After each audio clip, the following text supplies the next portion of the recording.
1964, when Chicago welcomed 4 young men from Liverpool.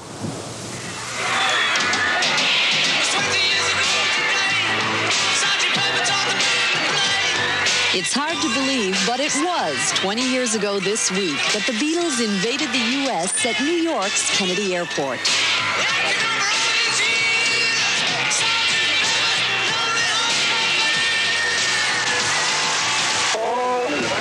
Ringo, George, John. There's some doubt that you can sing. No, we need money first. The Beatles. But a full year before the Beatles were on Ed Sullivan, and even prior to their first big hit in England, a Chicago woman signed them to their first U.S. recording contract. And here's someone who can tell you who it was. Like Barbara Proctor, who rose from a ghetto to build a multi-million-dollar advertising agency in Chicago. Barbara Proctor, who was mentioned by the president, signed the Beatles February 25th, 1963 to Chicago's VJ Records with Please Please Me, seen here in the documentary The Complete Beatles. Come on, please, please me, won't ya, like I please you. There were several Chicagoans who were part of Beatle history, like Franklin Freed. I was the first and only person who brought the Beatles to Chicago. Hello, Chicago. Hello. Hello, Chicago. Right straight ahead. You like this welcome? Yeah, it's marvelous. Why? Why is it different from any place else? It's good, you know, it doesn't have to be different.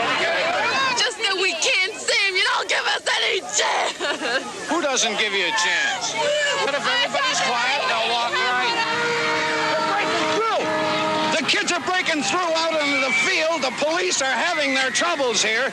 It was obvious from the moment that it was announced that I wasn't going to lose my shirt. The most important thing was that nobody would get hurt and that we would be able to handle this because we had never been involved in anything like this. It's wild! This place is going out of its head! You have never heard anything like this in your life! This was the Beatles' first Chicago performance at the amphitheater. An MC for one of the amphitheater performances was DJ Ron Britton. When they were doing their concerts, you couldn't tell about their musicianship because there was, as I said, this huge drone in the audience and it never stopped. They're playing I Want to Hold Your Hand, but you probably can't hear it. It was a happening. You just had to be there. And for those who couldn't be there were some unique Beatles souvenirs. And this valuable property is Beatle bedding. Some of the sheets and pillowcases used by the Beatles in their tour of the United States. Now, when you get these things cut up into 1 square inches apiece, what are you going to do with them? Sell them. And the Chicago connection here is Channel 7's own Richie Victor, a TV director then and now. The outcome was, after we acquired all these sheets, 164,000 square inches, and we put them on the market, nobody bought them. I saw $164,000. Boom. Nothing. No one believed us. We're going to sew them all back up together again, back to 8 pillowcases, 8 bed sheets, have a January white sale.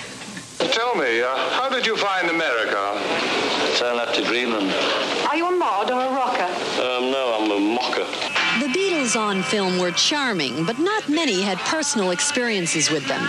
Stationed outside their bedroom suite was 17-year-old security guard Larry Rand. When the door opens up, and Paul McCartney came out with a huge silver serving tray with corned beef sandwiches and pastrami sandwiches and potato chips and pickles, 3 bottles of booze, half a case of beer, Coke and everything. And he went around and individually served every guard on the floor.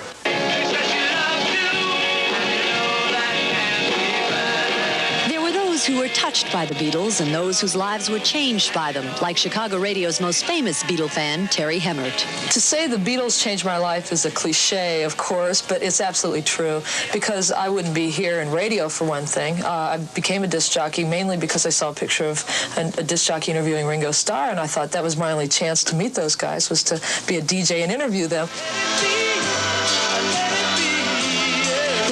Broke up 14 years ago, but their appeal and influence continues with yet another generation. In 1979, I'd hoped that the Beatles would get together and, write one more song. But in 1980, John Lennon was shot, and they definitely can't. No, we will never have the Beatles again, but the magic of their music will always live on. You want him to come back to Chicago? Don't we always